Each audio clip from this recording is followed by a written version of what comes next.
یہ کہانی ایک مکار بہن کی ہے جو اپنے آپ کو بہت زیادہ شاطر، مکار اور عقل مند سمجھتی تھی۔ ان کے لیے ان کی بیٹیاں اور بیٹے ہی سب سے زیادہ عقل مند، خوبصورت اور تمیزدار تھے۔ یہ اپنے بچوں کا بھلا کرنے کے لیے کسی بھی حد تک جا سکتی تھی۔ دوسروں کی بیٹیوں کو باتیں کرنا ان کا خوبصورت مشغلہ تھا۔ یہ سمجھتی تھیں کہ یہ کسی کو بھی آسانی سے بے وقوف بنا سکتی تھی۔ کسی کو بھی کچھ پتہ نہیں چلتا، لیکن یہ ان کی بھول تھی۔ بس لوگ ان کے رشتہ دار ان کی عزت کرتے تھے۔ بڑے ہونے کی وجہ سے کوئی ان کو کچھ نہیں کہتا تھا۔ یہ اپنے مفاد کے لیے گدھے کو بھی باپ بنا سکتی تھی۔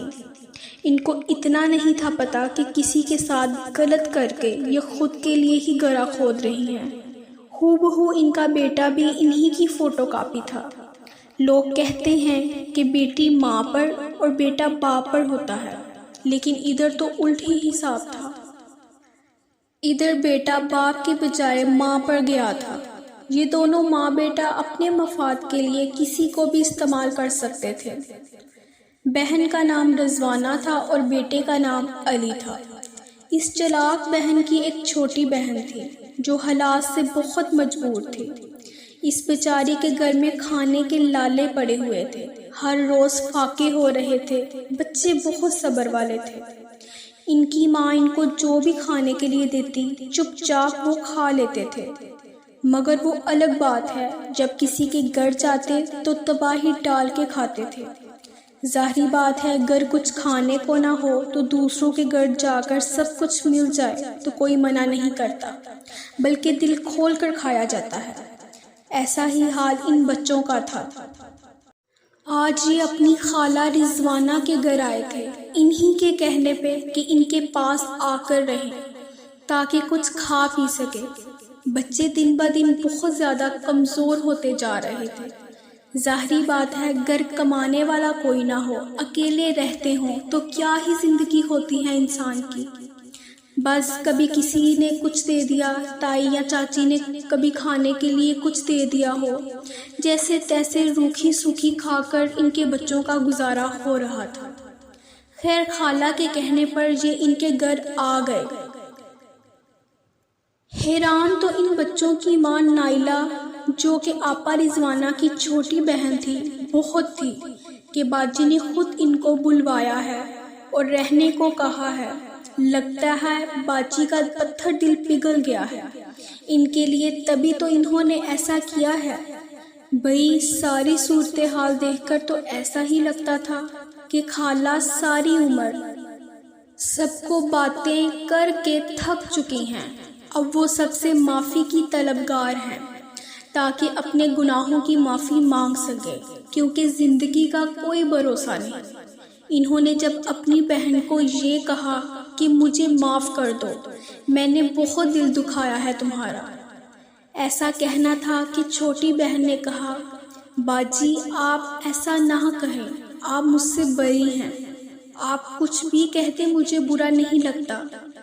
بری ہیں، میرا بھلا ہی چاہیں گی نا۔ ساتھ ہی نائلہ رضوانہ کے گلے لگ گئی اور پیار کرنے لگی۔ اس کو یقین نہیں ہو رہا تھا کہ واقعی آپا ہی ہیں جو سب کو تانے دیتی رہتی تھی، دوسری بہنوں کے ساتھ مل کر برائیاں کرتی تھی، ہر ایک کی پیٹھ پیچھے برائیاں کرتی تھی، برا بھلا کہتی تھی، جو سب اپنے مفاد کے لیے کچھ بھی کر سکتی تھی۔ ابھی گلے لگے یہ سوچ میں گم ہی تھی کہ رضوانہ آپا نے یہ بات کہہ کر مزید نائلہ کو حیران کر دیا کہ وہ اپنا مکان بیچ کر یہیں اس کے پاس شفٹ ہو جائے تاکہ رضوانہ آپا اس کا خیال رکھ سکے۔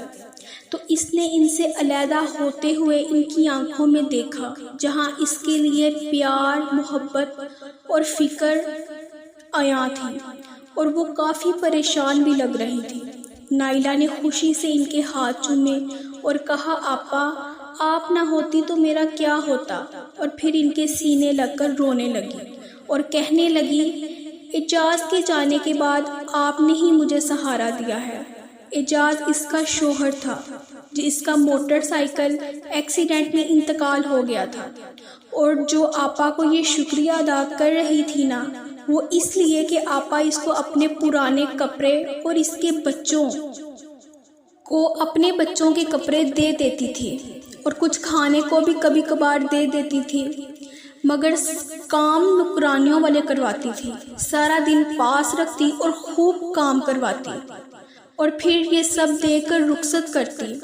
ہمسایوں کو بہت کھلاتی پلاتی تھی، بہت خیال رکھتی تھی، بس ایک اسے چھوٹی بہن کا ہی خیال نہیں تھا۔ اس کو اگر پرانے کپڑے دے دیتی تھی تو وہ باتیں سنا سنا کر، احسان جتا جتا کر، اور نائلہ بیچاری چپ چاپ حالات سے مجبور ہو کر اس کی باتیں سنتی اور اپنے آنسو پی جاتی۔ لیکن اب اسے یقین ہو گیا تھا کہ آپا واقعی اس کی اور اس کے بچوں کی فکر کرتی ہیں، اور اسی لیے وہ بدل گئی ہیں اور ایسی باتیں بھی کر رہی ہیں۔ اس نے کہا، آپا آپ کو اگر واقعی اعتراض نہیں ہے تو ابھی یہ کہنے کی ہی دیر تھی کہ آپا کا بیٹا علی آیا اور کہنے لگا، خالہ جان آپ اسے اپنا ہی گھر سمجھیں اور ادھر ہمارے پاس ہی رہیں، آپ کو کوئی بھی چیز کی ضرورت ہو، پریشان نہیں ہو، فوراً مجھے بتائیں، آپ کی ساری ضرورتیں میں پوری کر دوں گا، آپ کی پریشانیاں دور کر دوں گا۔ آپا نے بھی اس کی ہاں میں ہاں ملائی اور نائلہ کو دلاسا دیا۔ علی کی اپنی ایک دکان تھی جس سے گزارا تو اچھا ہو رہا تھا، پر ان کے سر پر قرض بہت زیادہ تھا جو یہ خود کو امیر ترین ثابت کرنے کے لیے لیتے تھے۔ فضول خرچیوں کے لیے آپا کے شوہر نے ان کو سمجھایا بھی تھا کہ کچھ بھی ایسا نہ کریں، کسی سے بھی قرض مت لیں، لیکن انہوں نے کسی کی نہ مانی، اور گر شوہر کے نہ ہونے کی وجہ سے انہوں نے اور ان کے بیٹے نے کافی فضول خرچیوں کے لیے قرضہ لے رکھا تھا، جو کہ اب ان کے لیے وبال جان بنا ہوا تھا اور وہ کسی بھی طرح اس کو اتارنا چاہتے تھے۔ علی نے خالہ سے کہا، چلیں رات میں ملتے ہیں، ابھی میں دکان پر جا رہا ہوں۔ یہ کہتے ہی وہ ماں کو مسکراتا ہوا دیکھ کر باہر چلا گیا۔ نائلہ اپنے بچوں کو سلا رہی تھی جب دونوں ماں بیٹا اس کے پاس آئے، اس کے کمرے میں۔ ابھی اس کو آئے ایک ماہ بھی نہیں ہوا تھا۔ انہوں نے اس کی بہت آؤ بھگت کی تھی، اس کو بہت اچھے سے رکھا تھا، اس کے بچوں کا ہر طرح سے خیال رکھا تھا۔ انہوں نے آتے ہی نائلہ کو مسکرا کر دیکھا، سلام کیا۔ خالہ کیسی ہیں آپ؟ نائلہ سامنے دیکھا تو علی اور آپا کھڑے تھے۔ نائلہ نے کہا، وعلیکم السلام، ٹھیک ہوں بیٹا۔ آپا آپ بیٹھے نہ، کھڑی کیوں ہیں؟ ساتھ ہی آپا رونے لگ گئی۔ نائلہ نے پوچھا، آپا آپ کو کیا ہوا ہے؟ سب خیر ہے نا؟ آپ رو کیوں رہی ہیں؟